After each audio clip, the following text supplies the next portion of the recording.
Everyone, welcome back to my channel Questionlogy. कैसे हो दोस्तों आप लोग। दोस्तों आज मैं फिर आपके लिए लेकर आया हूँ लोको पायलट का जो एग्ज़ाम देने वाले हैं आगामी वर्षों में, ठीक है, उनके लिए बेहद ही इम्पोर्टेंट सीरीज़ रहने वाली है दोस्तों। ये आज मैं बात करूँगा इसमें इंजन संरचना यानी कि इंजन कंस्ट्रक्शन में टॉपिक आता है एक सिलेंडर ब्लॉक तथा सिलेंडर हेड। सिलेंडर ब्लॉक तथा सिलेंडर हेड, उससे रिलेटेड जितने भी क्वेश्चन आज तक पूछे गए हैं ना दोस्तों, उसको मैं इस वीडियो में कवर कराऊंगा। तो लोको पायलट के लिए, टेक्नीशियन के लिए या आरआरबी वालों के लिए, जो भी आरआरबी जेई आदि जो भी वनडे एग्जाम होते हैं उन सब के लिए इंपॉर्टेंट है, लेकिन खास तौर पर लोको पायलट के लिए और टेक्नीशियन वालों के लिए ये वीडियो बहुत ही खास रहने वाली है। तो चलिए स्टार्ट करते हैं बिना देरी के वीडियो। और हमारा पहला क्वेश्चन है, देखिए, द्यू एक्टिंग सिलेंडर का भाग है। आपको बताना है कि द्यू एक्टिंग सिलेंडर का भाग कौन सा है। Option number A piston, option number B port connection, option number C तांबा छड़ गाइड, या इनमें से सभी। दोस्तों ये छड़ होगा, ठीक है। पूछा गया था ड्यू एक्टिंग सिलेंडर का भाग इनमें से कौन सा है। तो दोस्तों इसका राइट आंसर रहेगा ऑप्शन नंबर डी, यानी कि सभी। ड्यू एक्टिंग सिलेंडर में पिस्टन भी होता है, पोर्ट कनेक्शन भी होता है, तांबा छड़ गाइड भी होती है, इसके अलावा सिलेंडर ट्यूब भी होती है। सिलेंडर ट्यूब, पिस्टन इकाई भी होती है, पिस्टन छड़ भी होती है, ठीक है, और पोर्ट कनेक्शन भी होते हैं दोस्तों, वो तो इसमें ऑप्शन में दे दिया गया है। तांबा छड़ गाइड भी होती है, ठीक है, तांबा छड़ गाइड भी होती है। तो इसका सही आंसर होगा ऑप्शन नंबर डी।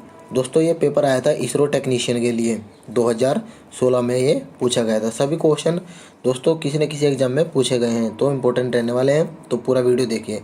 अगला क्वेश्चन है ऑप्शन नंबर डी इसका सही आंसर। नेक्स्ट क्वेश्चन, स्प्रिंग का आकार सिलेंडर के लंबाई पर निर्भर करता है, यानी कि किस पर निर्भर करता है। ऑप्शन देखिए, ऑप्शन ए व्यास, पिस्टन, ए और बी, या इनमें से कोई नहीं। तो दोस्तों इसका राइट आंसर होगा व्यास। स्प्रिंग का आकार सिलेंडर के व्यास पर, व्यास लंबाई पर निर्भर करता है, ठीक है। दोस्तों अगर बात करें एक सिलेंडर स्प्रिंग के आकार की, तो स्प्रिंग का आकार सिलेंडर के व्यास पर तो निर्भर करता ही है, स्ट्रोक की लंबाई पर भी निर्भर करता है। ये भी आपको ध्यान रखना है, स्ट्रोक लंबाई पर भी निर्भर होता है, ठीक है। जो बड़े आकार के सिलेंडर होते हैं दोस्तों, उसमें पावर जो है अधिक खर्च होती है। बड़े आकार के सिलेंडरों में पावर अधिक खर्च होती है और वे महंगे भी होते हैं, बड़े आकार के सिलेंडर। तो इसका आंसर होगा ऑप्शन नंबर ए। नेक्स्ट क्वेश्चन देखते हैं, एक इंजन पर तेल संप कहाँ फिट होता है, यानी कि ऑयल संप पूछ रहा है कि कहाँ पर लगा होता है। ऑप्शन नंबर ए क्रैंक केस के नीचे, सिलेंडर ब्लॉक के ऊपर, क्रैंक केस से दूर एक अलग यूनिट में, या तेल फिल्टर के पास। तो इसका सही आंसर होगा ऑप्शन नंबर ए, क्रैंक केस के नीचे। पूछा है इसमें ऑयल संप, यानी कि ऑयल संप कहाँ लगा होता है, तो क्रैंक केस के नीचे लगा होता है। दोस्तों जो सिलेंडर को नीचे से बंद करने के लिए और ऊपर जो क्रैंक शाफ्ट होती है ना, उसमें धूल मिट्टी आदि से बचाने के लिए ऑयल संप कहाँ लगा होता है, सबसे निचले हिस्से पर लगा होता है, ठीक है। और इंजन के लिए लुब्रिकेशन भी इसी संप से होता है, जो नीचे लगा होता है ना, इसमें ऑयल रहता है, तो लुब्रिकेशन भी इसी से होता है, और इसीलिए इसे ऑयल चैम्बर के नाम से भी जानते हैं। तो ऑप्शन नंबर ए इसका सही आंसर होगा। चलिए नेक्स्ट क्वेश्चन देखते हैं। और दोस्तों ये क्वेश्चन आया था ऑर्डिनेंस फैक्ट्री 2015 में।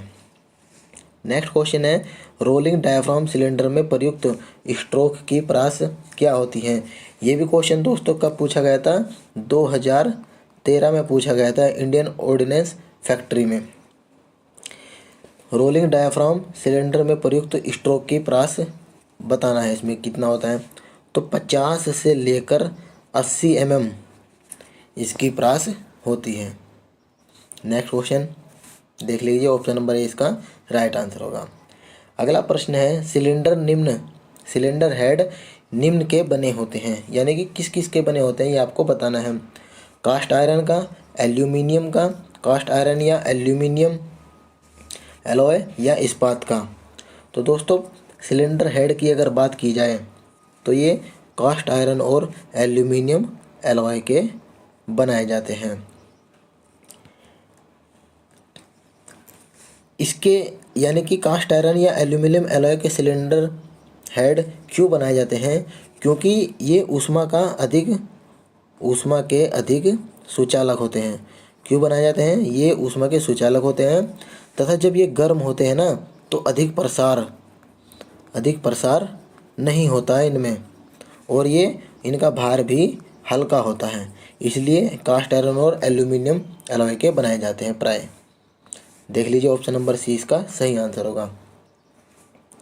आगे क्वेश्चन है कि किसी डीजल इंजन का सिलेंडर ब्लॉक बना होता है।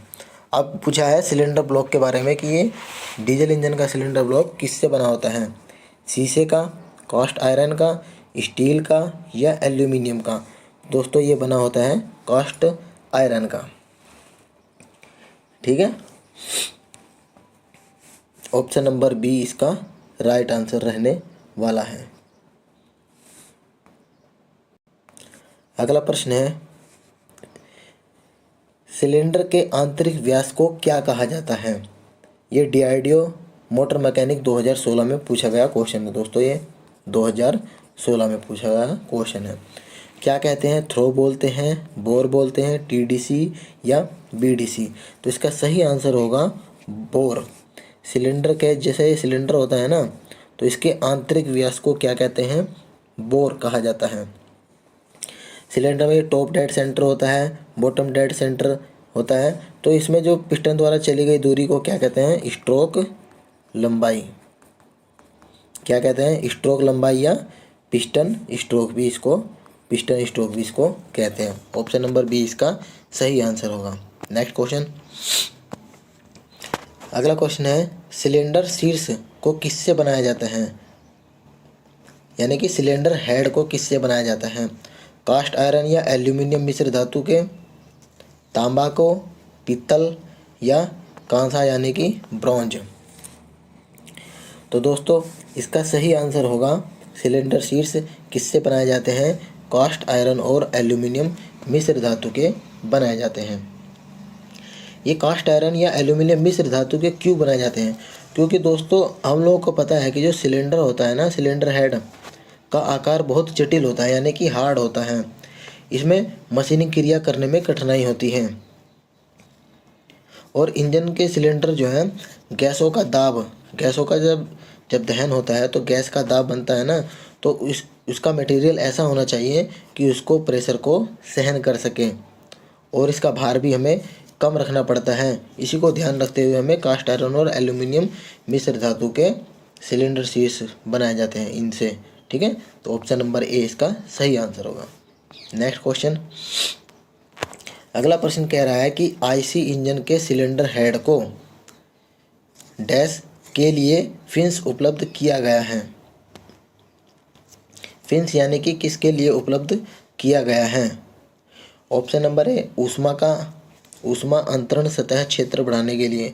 ऊष्मा दोस्तों गलत लिखा हुआ है, ऐसे लिखा जाएगा ऊष्मा अंतरण सतह क्षेत्र बढ़ाने के लिए, उत्पादन को आसान बनाने के लिए, फैशन के लिए या आयतन बढ़ाने के लिए फिन्स उपलब्ध किया जाता है। तो ऊष्मा अंतरण सतह क्षेत्र बढ़ाने के लिए सिलेंडर हेड पर फिन्स का प्रयोग किया जाता है। ये क्यों लगाया जाता है? ताकि कूलिंग जो है अच्छी तरीके से हो सके। और कूलिंग कौन सी? वाटर कूलिंग नहीं दोस्तों, ये होगी एयर कूलिंग। ठीक है, इसके द्वारा एयर कूलिंग होगी। ऑप्शन नंबर ए इसका सही आंसर होगा। नेक्स्ट क्वेश्चन है आईसी इंजन सिलेंडर के बोर के परिष्करण का उत्तम तरीका क्या है? दोस्तों इसमें पूछा गया है परिष्करण यानी कि फिनिशिंग, इंग्लिश में इसको क्या कहेंगे? फिनिशिंग का सबसे अच्छा तरीका क्या होता है? ग्राइंडिंग होता है, रिमिंग होता है, होनिंग होता है या स्पॉट फेसिंग। तो दोस्तों ऑप्शन नंबर सी इसका सही आंसर होगा। ये LMRC मेंटेनेंस फिटर का 2016 में पूछा गया क्वेश्चन है। आंसर इसका रहेगा option number C, honing. Honing दोस्तों एक ऐसी प्रोसेस है, होनिंग टूल के द्वारा, होनिंग किससे होता है, होनिंग टूल के द्वारा जो सिलेंड्रिकल होल होते हैं ना दोस्तों, सिलेंड्रिकल होल, उसमें निश्चित मात्रा में जो धातु काटने के लिए प्रयोग किया जाता है, उसमें होनिंग टूल का प्रयोग किया जाता है। तो यही होती है होनिंग प्रोसेस। इसका अलाउंस लगभग होता है 0.01 से लेकर 0.02 mm तक इसका अलाउंस रखा जाता है। तो इसका ऑप्शन नंबर सी इसका राइट आंसर होगा। नेक्स्ट क्वेश्चन देखते हैं दोस्तों। जो भी क्वेश्चन है वेरी इंपॉर्टेंट है, आप लोग ध्यान से देखिए, ठीक है। अगला क्वेश्चन है कि ये गलत लिखा है कि इंजन सिलेंडर की फिनिशिंग के लिए कौन सा टूल का प्रयोग किया जाता है।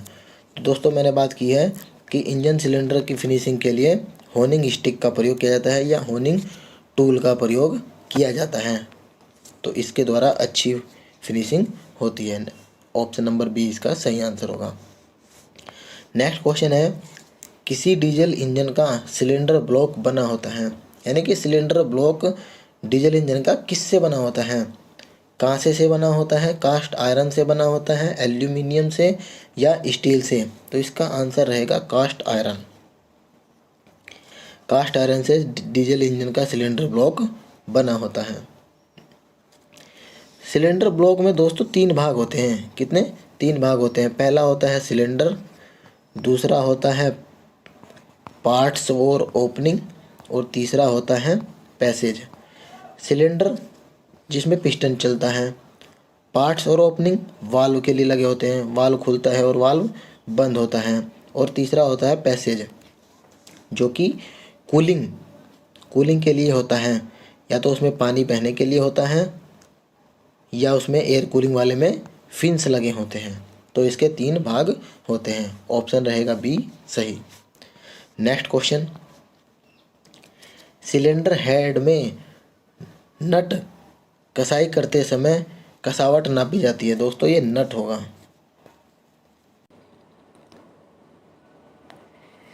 सिलेंडर हेड में नट कसाई करते समय कसावट किससे नापी जाती है। टॉर्क इंच में प्रयुक्त टॉर्क से, कसने वाले व्यक्तियों की संख्या से, नट के घुमाए गए चक्रों की संख्या से, या बोल्ट की लंबाई से। ऑप्शन रहेगा ए इसका सही आंसर होगा। टॉर्क रिंच में प्रयुक्त टॉर्क से इसकी कसावट नापी जाती है, क्योंकि जब दोस्तों सिलेंडर हेड के ऊपर और दबाव अधिक होता है, अगर हम ज़्यादा दाबते गए तो उसमें दबाव अधिक होगा, और इसीलिए क्या है कि दबाव को सहन करने के लिए टॉर्क को कसना ज़रूरी होता है। निश्चित टॉर्क से कसना ज़रूरी होता है। तो इसका ऑप्शन नंबर ए इसका राइट आंसर होगा। अगला क्वेश्चन है हमारा, सिलेंडर किस धातु के बने होते हैं। सिलेंडर के बारे में बताना है कि किस धातु से बने होते हैं, और ये इंडियन ऑर्डिनेंस फैक्ट्री में 2015 में पूछा गया क्वेश्चन था। और जो इससे पिछला क्वेश्चन था टॉर्क वाला, वो ALP अजमेर में पूछा गया क्वेश्चन है दोस्तों। तो इसका बताना है कि किससे बना होता है धातु, पीतल से, लोहा से, ढलवा लोहे से, या इनमें से कोई नहीं। तो राइट आंसर होगा ढलवा लोहा। ठीक है। सिलेंडर या सिलेंडर ब्लॉक दोस्तों, ब्लॉक इंजन का अनिवार्य भाग होता है, ये तो सभी को पता है। और ये ढलवा लोहे का क्यों बनाया जाता है, क्योंकि यह बनाने के लिए कठोर और बारीक रेशों वाले ढलवा लोहा इसमें प्रयोग किया जाता है। ठीक है। तो इसमें क्या नाम, कभी कभी जो है क्या करते हैं कि 11% सिलिकॉन, 0.5% मैग्नीज और 0.4% मैग्नीशियम वाले एल्यूमिनियम एलॉय का भी प्रयोग कर लिया जाता है कभी कभी सिलेंडर ब्लॉक बनाने के लिए। तो राइट आंसर रहेगा इसका option number C. Next question देखते हैं, इंजनों में सिलेंडर हेड ढलवा लोहे के अलावा किस और धातु के बनाए जा सकते हैं। दूसरे धातु के बारे में पूछा गया कि ढलवा लोहे के अतिरिक्त किससे बनाए जा सकते हैं, पिटवा लोहा, एल्यूमिनियम, पीतल या इस्पात। तो इसका आंसर रहेगा ऑप्शन नंबर बी, एल्यूमिनियम। ढलवा लोहे के अलग एल्यूमिनियम या एल्यूमिनियम एलॉय के भी बनाए जा सकते हैं। ठीक है, तो ऑप्शन नंबर बी इसका सही आंसर होगा। क्योंकि दोस्तों होता क्या है कि ढलवा लोहे की अपेक्षा जो है ये हल्की होती है और इसमें थर्मल कंडक्टिविटी भी अधिक होती है अगर एल्यूमिनियम एलॉय से बनाया जाए तो इसका आंसर होगा option number B. Next question. Video थोड़ा लंबी होगी दोस्तों, लेकिन क्वेश्चन बिल्कुल सटीक होंगे जो कि पेपर में पूछे जाते हैं और आगे पूछे जाने की जिनकी संभावना अधिक है। अगला क्वेश्चन है, सिलेंडर हेड व इंजन ब्लॉक के मध्य कौन सा भाग होता है? तो दोस्तों ये तो सभी को पता है कि सिलेंडर हेड और इंजन ब्लॉक के मध्य कौन सा भाग होता है, वो गैस्केट, यानी कि ऑप्शन नंबर बी इसका सही आंसर होगा। गैस्केट का प्रयोग होता है। नेक्स्ट क्वेश्चन है और हमारा आज का लास्ट क्वेश्चन है, इनमें से कौन सा इंजन का भाग है? आपको 4 ऑप्शन दिए होंगे, उसमें से बताना है कि कौन सा भाग है। देखते हैं। Option number A cylinder, option number B piston, option number C flywheel या सभी। तो दोस्तों इंजन का भाग होता है, सिलेंडर भी होता है, पिस्टन भी होता है, फ्लाईव्हील भी होता है, पिस्टन रिंग भी होती है, कनेक्टिंग रोड भी होती है, क्रैंक शाफ्ट भी होती है और कैम शाफ्ट भी होती है, पिस्टन सिंगल पिस्टन भी होता है, क्रैंक केस भी होता है, सिलेंडर हेड भी होता है, सिलेंडर ब्लॉक भी होता है। ये सब इंजन के ही पार्ट होते हैं। दोस्तों वीडियो कैसी लगी? अगर वीडियो ज़रा भी हेल्पफुल लगी हो तभी आप अपने दोस्तों में शेयर करना, और वीडियो अच्छी लगी हो तो चैनल को सब्सक्राइब करना। तो मिलते हैं नेक्स्ट वीडियो में, तब तक के लिए धन्यवाद।